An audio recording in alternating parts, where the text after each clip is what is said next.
Alright guys, Chapter 5, the Census Eugenic Roots. Months ago, in February 2022, before the Roe v. Wade variant, Roe and Casey, was overturned, a first draft of the Supreme Court's opinion piece by Justice Alito was leaked for all of us to see. Number/notice 19-1392. Quote, Thomas E. Dobbs, State Health Officers of the Mississippi Department of Health, petitioners versus Jackson Woman Health Organization. End quote. Claiming abortion presents a profound moral issue on which Americans sharply hold conflicting views. Pretending a centrist by pointing out some people think like life begins at conception, and while saying regulation of this kind is against women's equality. But we know what the ultimate goal was. They were speaking for one side only. Alito making the value judgment for all women. Quote, Roe was egregiously wrong from the start. Its reasoning was exceptionally weak, and the decision had damaging consequences. As far from bringing about a national settlement of the abortion issue, Roe and Casey have inflamed debate and deepened division. Though there was a plan, the division unspoken for the most part, as white women really had nothing to fear as much as minorities had historically. Though these decisions being decided by men for women looks demonstrable, and this is a human rights fact, though it didn't look pleasant when women destroyed each other like Margaret Sanger. Anyways, what I mean by a plan might be speculation, but I believe it's far from it. The demographers have feared their own numbers dwindle due to so many factors that they're obsessed with. Some of the information is beyond me as they ride the economic caste system, so I may have to suggest you read Chapter 6 for more context. These insane people rally cry for the Great Replacement, this toxic rhetoric as powerful as ever. The Birth Earth book, Affecting the World, and biases like Richard Dawkins' selfish gene is subconscious business behavior. And corporate patterns likely know this, and success occurs in the twisted way purposefully. In my emotional opinion, it's about time for most of these Anglos to move aside and change the model of pride.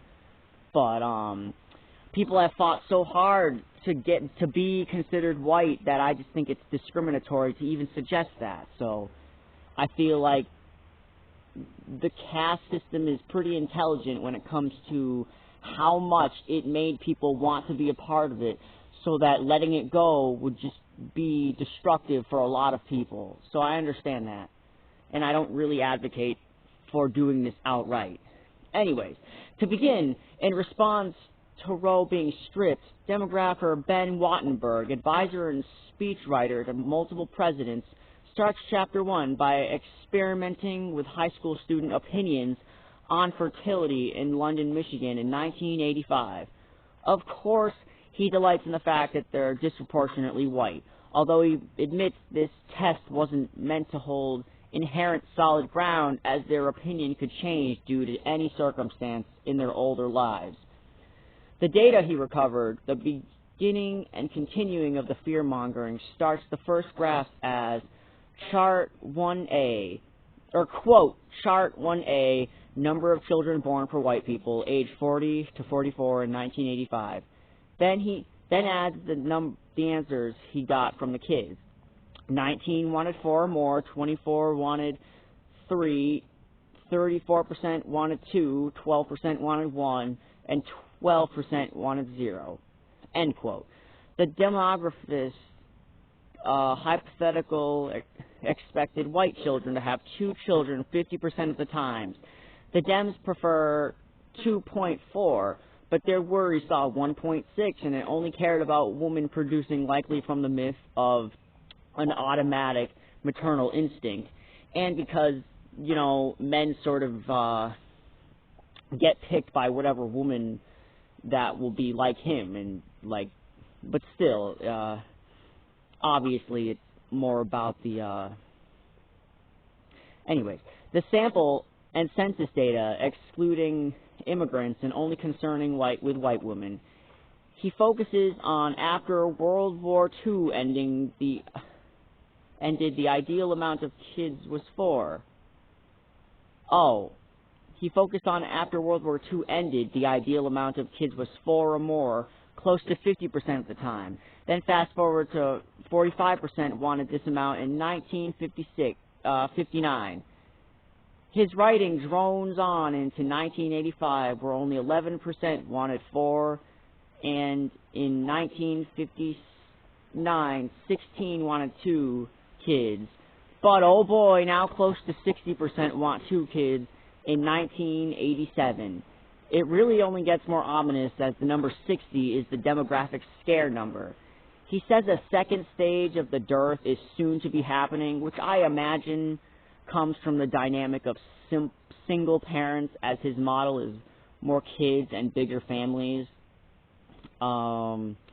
He laments about human evolution and how each stage of development led to low fertility based on human roles changing, such as 1, human longevity, blaming elderly on low fertility and calling them free riders, believe it or not. Read Chapter 6 of The Birth Dearth. 2, the switch from hunter-gatherer to farmer, then industrial urban setups. 3, women working more. 4, contraception and birth control. Then actually mentions Roe v. Wade directly as a problem. Mentions new Republican judges that might come about someday to strip it, combined with his support for the pro-family movement, which I assume is anti-abortion, anti-LGBT, though depending on who you listen to, some sources say it helped the LGBT movement, but he's railing against that anyways. Okay, 5, women's liberation, in quotes, showing he thinks it's silly. Homosexuality is something he also fears curbs fertility. And 6, education. But not the types the demos value as he goes into. And demos as in the demographers, not not Democrats, obviously. Education is something the demos value, but not the ones he wants. Quote, most young adults have decided to have less children in their immediate private interest, and goes on to say, but they have not yet been educated that such private decisions may have harmful public effects.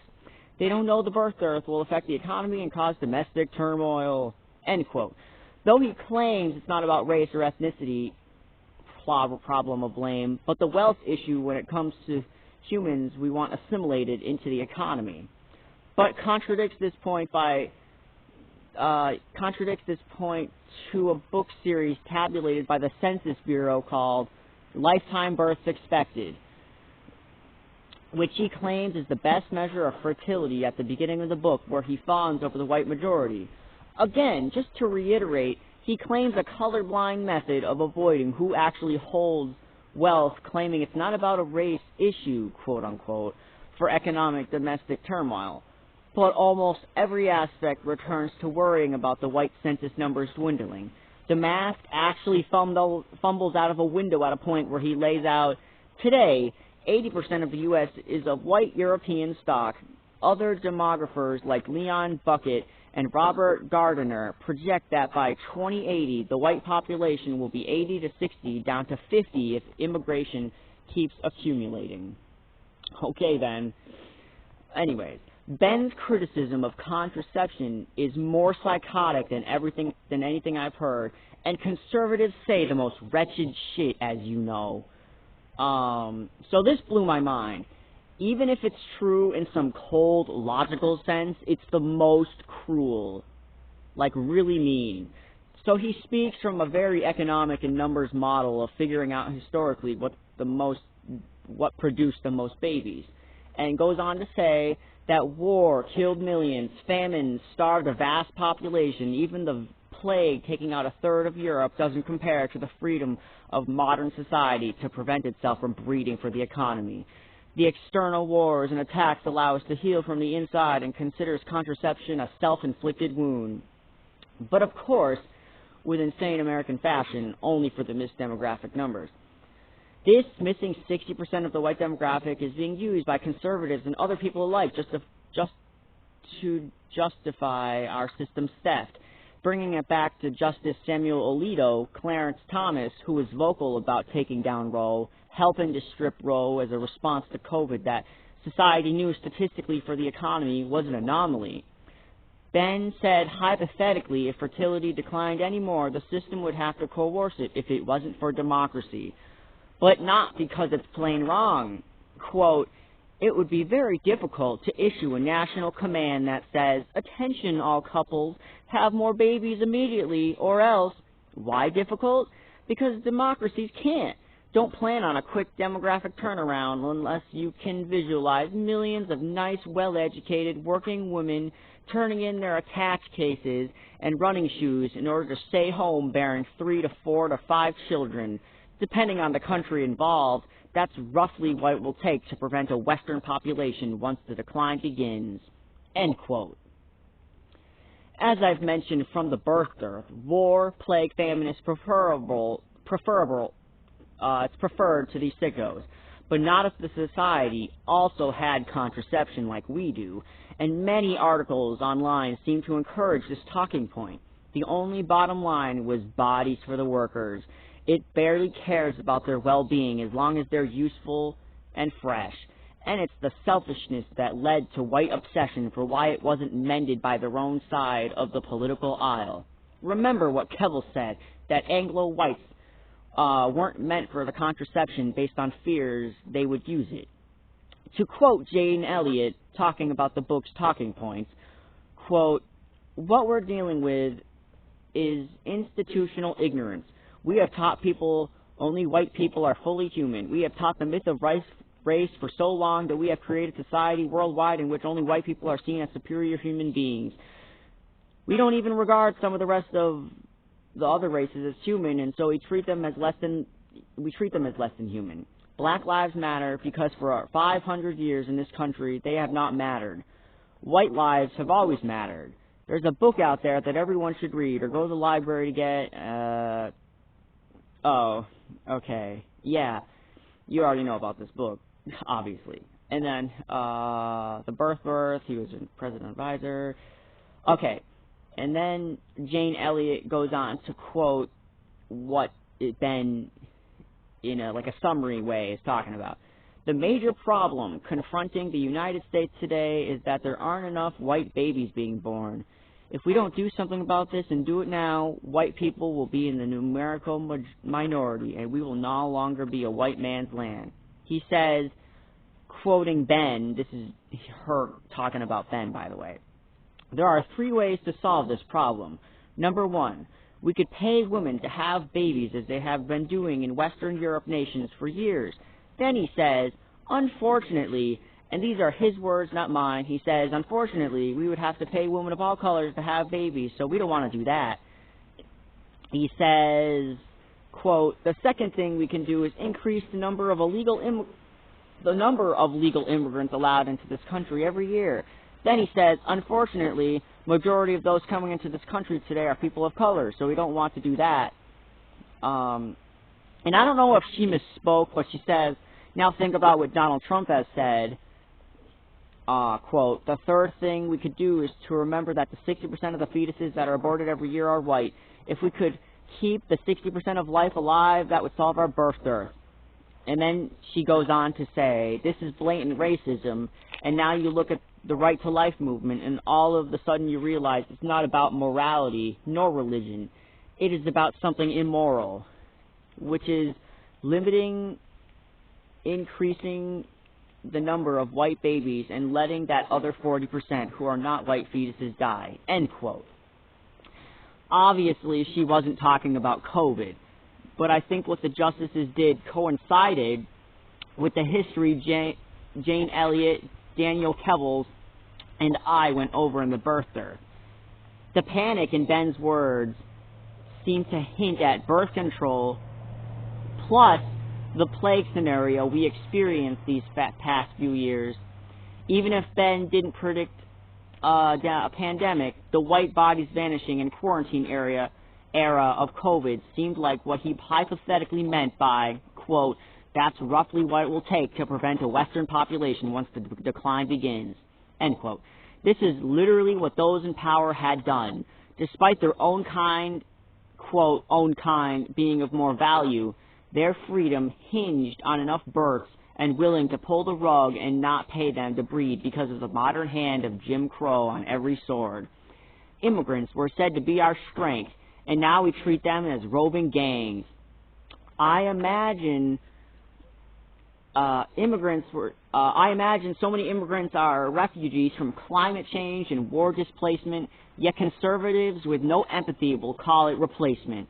But conservatives and probably some Democrats fund the continued war effort, causing their own perceived problem. Unfortunately, this is a totally different topic, but it plays into this issue of bodily autonomy in a vague, reaching way. But this isn't a both sides thing. We know which sickos currently carry the torches. Immigration used to be a value point, echoes of pride and work ethic now turned into echoes of screaming sterilization victims in the hands of ICE, my guess, non-white immigrants, and expecting migrants seeking asylum to be stranded. I think I've heard that there's going to be mostly a majority Latin American, Spanish descent that will be the American majority soon. And I think that's interesting because the census, I want to read this thing to you guys soon, but this history of the census, this little article, mostly focuses on, it focuses on everybody, but Latin Americans and Spanish descent is, they're kind of forgotten in a way, even though they aren't necessarily on the level of an untouchable. The fact that they could be light and be considered white, but be dark as hell and then be cast out. And so, you know, I feel like they get the double-edged sword, you know. They could just be considered, like, not true Hispanic because they're not dark enough, or they're not considered a part of, you know, white society because they're too dark, and yada yada. Alright, see ya.